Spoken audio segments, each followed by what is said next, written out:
desde muito cedo, é ensinado para nós que nós temos que ter um determinado comportamento para se adequar dentro dessa sociedade, dentro dessas muitas pessoas com as quais nós vivemos.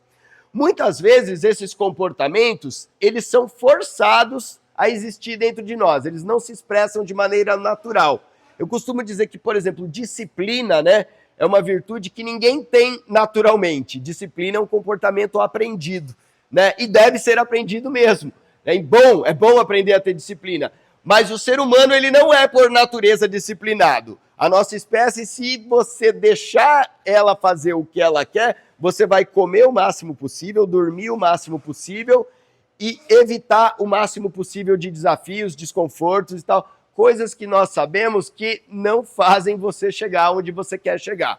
O fato é que, além da disciplina, muitos comportamentos nos são ensinados e muito nos é trazido de que assim, você tem que se enquadrar, você tem que se encaixar nesse planeta que a gente vive. Um homem de verdade, ele age dessa forma. Uma mulher correta, ela age dessa forma.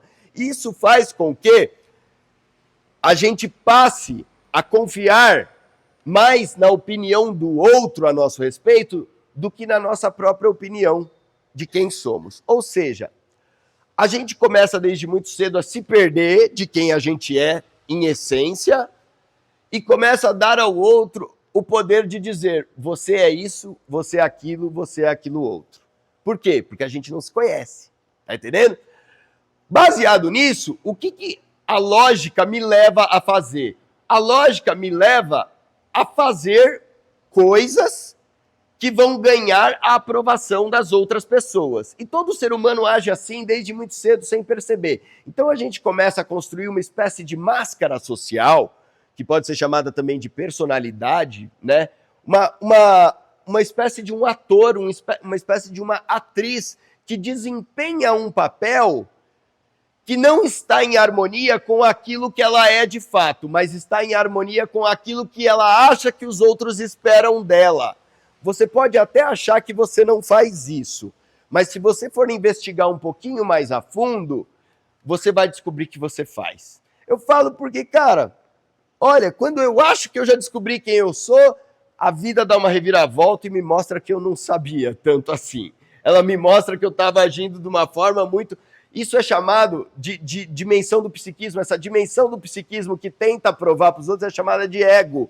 Né? O nosso ego, ele tenta fazer tudo o possível para ser aprovado pelas pessoas. E dentro dessa dinâmica de fazer todo o possível para atender ao que o outro espera de nós, nós esquecemos de cuidar de quem é a pessoa mais importante nessa história, que somos nós mesmos. Então, eu vou contar para vocês uma história que aconteceu comigo muito recentemente. Eu, às vezes, fico na dúvida se é bom ou ruim isso que eu faço, mas quem frequenta a casa há mais tempo sabe que é o tipo de narrativa do Luciano. Como que eu gosto de fazer palestra? Eu gosto de trazer exemplo da minha vida. Em outras palavras, eu gosto de me caguetar. Eu gosto de falar, fiz merda, fiz assim, e aprendi tal coisa com isso. Isso é uma forma não apenas de eu mostrar que eu não tenho nada de diferente de vocês, como também de trazer mais veracidade àquilo que eu falo. Muito mais do que se eu decorasse um texto e viesse aqui e trouxesse para vocês. No final do ano passado, eu estava numa dinâmica muito puxada. Quem me conhece há tempos sabe que, para mim, trabalho é uma coisa extremamente importante. Eu sou visto, seja pela minha esposa, seja pelas pessoas mais próximas de mim, sempre fui visto como um cara que trabalha bastante. E por que eu trabalho bastante? Eu trabalho bastante porque eu acredito que é isso que é importante para eu ser valorizado pelos outros. Basicamente isso. Só que no piloto automático, simplesmente eu vou trabalhando bastante. No meu dia a dia, todos vocês sabem, eu sou dentista. De setembro a dezembro, eu recebi uma enxurrada, um acumulado de pacientes que me levaram a uma carga horária de trabalho que eu começava a atender 6 horas da manhã e parava, sabe que horas? Meia-noite. Muitos dias eu não almoçava e nem jantava. Quantas horas eu estava trabalhando? 18 horas por dia. Fora isso, final de semana ainda passava a madrugada acordado aqui no trabalho, ritual. Muito saudável, né? Muito bacana o ser humano fazer isso. Você acha que eu achava saudável? Eu sabia que não era. Eu sabia que não era. Mas eu não conseguia parar a locomotiva. Algo dentro de mim achava que eu precisava fazer isso, que eu não tinha como parar essa locomotiva. Afinal de contas, eu passei tanta coisa na minha vida e passei tanto tempo esperando o paciente que agora que eles vieram, eu não vou mandar eles embora, né? Só que dentro disso, dentro de atender as demandas dos outros, eu esqueci que eu não sou um super-homem, que eu tenho necessidades também. Falei para vocês, né, que eu ficava alguns dias até sem comer. Comer é uma necessidade?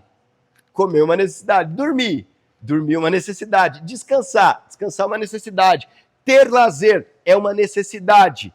Eu sou casado, dedicar um tempo à minha esposa é, além de uma necessidade, um compromisso, né? Ou seja, eu fui por 4 meses da minha vida que passaram voando, acumulando um grau muito grande de estresse e de preocupação, porque não são só as 18 horas dentro do consultório, mas todos os pepinos e problemas inerentes a uma quantidade muito grande de atendimentos. Afinal de contas, nem tudo sai como a gente planeja. Então, nas outras 6 horas, tinha paciente ligando, tinha paciente falando que estava com dor, tinha paciente que caiu o meu provisório, e aí busca na agenda como é que encaixa o paciente, aí um atropela o outro e tal. Cara, ou seja, vivendo o sonho da minha vida, que eu sempre falei para vocês, ser dentista, em 4 meses tornou-se um pesadelo. Olha que legal, né? Passei tanta coisa na minha vida para virar dentista, em 4 meses eu transformei o sonho num pesadelo. Isso foi acumulando, até que no último dia 11 de janeiro, há exatas 3 semanas atrás, você sabe o que aconteceu comigo? Eu infartei. E não foi alarme falso, não foi ameaça. Infartei bem infartadinho. Tá lá registrado no número. Infarto agudo do miocárdio. Acordei no sábado de manhã com uma dor aqui no meio do peito que irradiava para os 2 ombros. Achei esquisito, não era uma dor muito forte, mas era estranho, porque não passava. Era o tempo todo aquela dor ali. E eu falei, cara, isso tá diferente. Não é dor de musculação, não é dor de, sei lá, de pancada, não bati, não. Tá esquisita essa dor. Só que como ela não era muito intensa, eu fui levando ela ao longo do dia, mas achando aquilo esquisito. Eu não sou um cara de ir pro hospital, por exemplo. Eu sou meio arrogante nesse ponto de vista. Eu prefiro eu mesmo achar que... Eu sou dentista, eu não sou médico, mas tem hora que eu acho que eu sou médico. Eu falo, não, eu já sei o que eu tenho. Vou lá na farmácia, compro, faço, tal, não sei o quê. Tá errado fazer isso. Mas eu ajo muito dessa forma. Quando foi no sábado, e nesse sábado, dia 11, tinha ritual aqui. Foi o nosso último trabalho que nós fizemos aqui. Eu vim pro instituto, tava com a Edna do lado e falei pra Edna, meu amor, amanhã... eu acho que eu vou ao hospital ver o que é isso. Ela achou estranho, porque eu nunca, em 7 anos que a gente é casado, eu nunca falei que ia no hospital para ver alguma coisa. Não tem esse negócio. Ela também achou estranho, mas eu não falei para ela que eu já estava desconfiando que eu estava infartando. Eu falei, cara, isso tá com cara de infarto. Mas beleza. Novamente, primeiro o que eu tenho que fazer.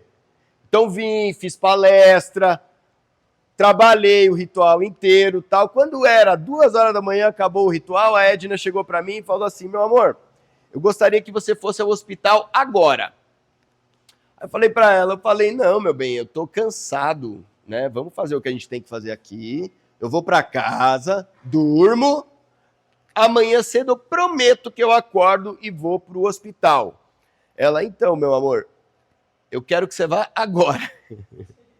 Já falei com o Jailson, que é aquele moço que está ali perto do bebedouro. Jailson vai te levar no hospital. Mas, meu amor, você vai agora. Arrô. Peguei e fui, né? Não só porque eu sou pau mandado da minha mulher, sou também, mas principalmente porque em 7 anos eu aprendi a confiar muito na intuição dela. A Edna tem uma intuição que eu nunca vi coisa igual. Chegamos lá, né? O Jailson chegou lá comigo, pegamos o hospital de madrugada, estava meio vazio. Eu entrei logo uma médica me chamou no consultório, fui atendido por uma médica jovenzinha, devia ter uns 30 anos, assim, e ela falou assim, o que, que o senhor está sentindo? Ela falava com sotaque do Nordeste, não sei de que região, de que estado, mas ela falava com sotaque puxado do Nordeste, ela falava, o que, que o senhor está sentindo? Falei para ela, então, eu acho que eu tô umas 24 horas infartando. Aí ela deu risada na minha cara. Ela falou, não, o senhor não se enquadra no estereótipo. O senhor fuma? Eu falei, não. O senhor bebe? Eu falei, não. Usa droga? Não. Pratica esporte? Pratico. Então, não é infarto. Aí eu falei, então, mas é que tá uma dor assim, assim, assado, tá esquisito, mas tudo bem, você acha que não é infarto, não é infarto. Ela, não, por via das dúvidas, vamos fazer um examezinho, aí a gente descarta isso daí e vai pro plano B. Até agora eu não sei o que é o plano B, porque não chegamos ao plano B. O plano A, que era um eletrocardiograma, que eu fiz rapidamente, quando eu cheguei na sala dela, ela falou, vamos olhar o seu eletrocardiograma. E eu tava aqui de frente para ela apertou, aí ela regalou o olho assim, ela falou, menino, não é que tu tá infartando mesmo? Eu sei que essa mulher, ela deu um pulo para trás, que ela derrubou a cadeira que ela estava sentado. Até aí eu estava calma, eu comecei a ficar preocupado, porque ela gritou. Ela, traz uma maca, ele tá infartando! E eu vi os enfermeiros que estavam quase dormindo pular e sair correndo e não sei o que e tal. E eu falei, caramba, mano, será que é tão sério assim, né? O povo tá correndo dessa forma? Eu sei que só deu tempo de eu entregar meu celular pro Jailson e a maca foi me levando. Por que eu tô contando toda essa história? Só para falar da minha vida? Não, porque eu tive uma epifania naquele momento, sabe epifania? Aquelas quedas de ficha que mudam a sua vida. Eu tive uma epifania, sabe quando? No momento em que eu estava deitado na maca esperando para ir para o cateterismo. Porque eles te dão uma porção de comprimidos para afinar o sangue e precisa esperar uns 20, 30 minutos para aquilo fazer efeito antes de você ir para o procedimento, que é um procedimento cirúrgico. Naquela hora eu estava sozinho ali no corredor e ali eu tive um medo que fazia muitos anos que eu não tinha. Quem conhece a minha história vai entender melhor, né? No passado eu cheguei diante de muitas situações em que eu tive medo de morrer, que eu achei que eu ia morrer. Só que naquela época eu não dava tanto valor para minha vida como eu dou hoje. Hoje eu dou muito valor para minha vida. E naquele momento eu tive muito medo. Eu falei, cara, será possível, Senhor, que eu vou morrer assim? Eu passei tanta coisa e vou morrer desse jeito. Pensei na minha mãe, pensei na minha esposa, pensei em todo mundo. E ali foi um momento que muita coisa começou a mudar dentro de mim. Eu cheguei a uma conclusão que é até uma coisa que talvez você já tenha ouvido alguém falar, ou até eu falar, não sei se já falei isso, mas ali eu entendi aquilo de forma muito profunda. Você sabe por que as pessoas passam a vida inteira correndo atrás de dinheiro? Por uma razão muito simples. Porque a gente tem saúde. Porque o dia que a saúde falta, irmão, você descobre o que realmente tem importância na vida. E só por isso eu agradeço a Deus por esse infarto. Porque eu descobri naquele momento que de fato tem importância na minha vida. Na hora que você está com medo de morrer, irmão, você vê que dinheiro não vale porcaria nenhuma. E a partir daquele momento eu já comecei a reprogramar como seria a minha vida dali para frente. E jurei para mim mesmo, eu nunca mais vou trabalhar 18 horas por dia. Eu vou trabalhar 8 horas por dia como todo ser humano normal. Mas e a resposta financeira disso? Não sei. Só que uma coisa eu garanto para vocês, nas últimas 3 semanas eu nunca fui tão feliz na minha vida. Eu nunca tive uma vida tão leve como tenho tido nas últimas 3 semanas. Parece que um peso enorme saiu das minhas costas pelo simples fato de eu entender que eu não preciso trabalhar 18 horas por dia. Na UTI, quando eu passei pelo cateterismo, fiquei na UTI e dali fui para um quarto, nesses dias eu refleti muitas coisas. E a pergunta que eu fazia a mim mesmo, eu falava, por que eu acho que eu preciso trabalhar 18 horas por dia? A resposta que me vem é que o Luciano acha que ele precisa trabalhar 18 horas por dia para pedir desculpa para a mãe dele, para pedir desculpa para o pai dele, porque eu fui um filho que deu muito trabalho mesmo. Eu te convido a daqui por diante desistir completamente de provar qualquer coisa para as outras pessoas. Desista de provar para os outros qualquer coisa. Desista de provar o quanto você é inteligente, o quanto você é bom no que você faz, o quanto você é bonita, o quanto você é bonito, o quanto que o seu corpo vale tanto. desiste de provar para os outros as coisas. Sabe por quê? Porque eu cheguei à conclusão que boa parte do sofrimento da minha vida e da energia da minha vida não foi gasta em coisas que me fazem feliz, foi gasta tentando provar as coisas para os outros. Por muito tempo. Já foi pior, já estava melhor, mas agora vai ser melhor ainda. A gente perde muito tempo e muita energia tentando provar para os outros o nosso valor. E o nosso valor ele não precisa ser provado por ninguém. Ele tem que apenas ser reconhecido por uma única pessoa, você mesmo. E no momento, cara, que eu comecei a olhar para dentro de mim, eu senti pena de mim. Um sentimento que eu sei que não é legal, a autopiedade, mas por algum momento eu me permiti. Uns 5 minutos eu chorei de dó do Luciano, de tudo que eu tinha feito comigo. Eu sei que essa dó, ela não é boa, ela tem que ser substituída por uma tal de compaixão. Mas foi pela primeira vez na minha vida que eu permiti olhar para mim e entender que eu não sou super-homem, eu tenho necessidades. Entender que se eu priorizar as minhas necessidades e não os seus desejos, eu não estarei sendo egoísta. Estarei apenas tendo uma coisa chamada amor próprio. Vocês sabem qual a diferença entre egoísmo e amor próprio? Egoísmo é quando você coloca os seus desejos acima das necessidades dos outros. E amor próprio? Amor próprio é quando eu coloco as minhas necessidades acima dos desejos dos outros. Por quê? Porque desejo e necessidade são coisas diferentes. Necessidade, como o próprio nome diz, é necessário. São coisas vitais, coisas que eu preciso para continuar nesse canteiro de obra aqui. Para não ter partido com 38 anos de idade, voltado para casa, ainda ia voltar para minha casa espiritual. Sempre falei para vocês, eu quero voltar para minha casa espiritual sendo aplaudido e não com vergonha. Eu ia voltar com vergonha, porque eu ia voltar me sentindo um suicida. Eu ia voltar com vergonha, eu tenho certeza. Entender que você tem necessidades tem que ser uma prioridade na sua vida. E elas não podem estar acima, né? Os desejos dos outros não podem estar acima disso.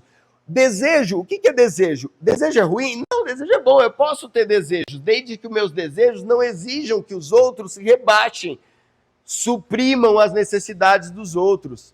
Então, se a gente não entender isso, a gente não vai estar sendo bonzinho. A gente acha que vai estar sendo bonzinho, os outros vão falar para você que você é bonzinho, só que você vai infartar. Todo mundo vai achar você o cara mais legal do mundo. Nossa, o Luciano é muito legal, ele me atende meia-noite. Meia-noite ele me atende no consultório.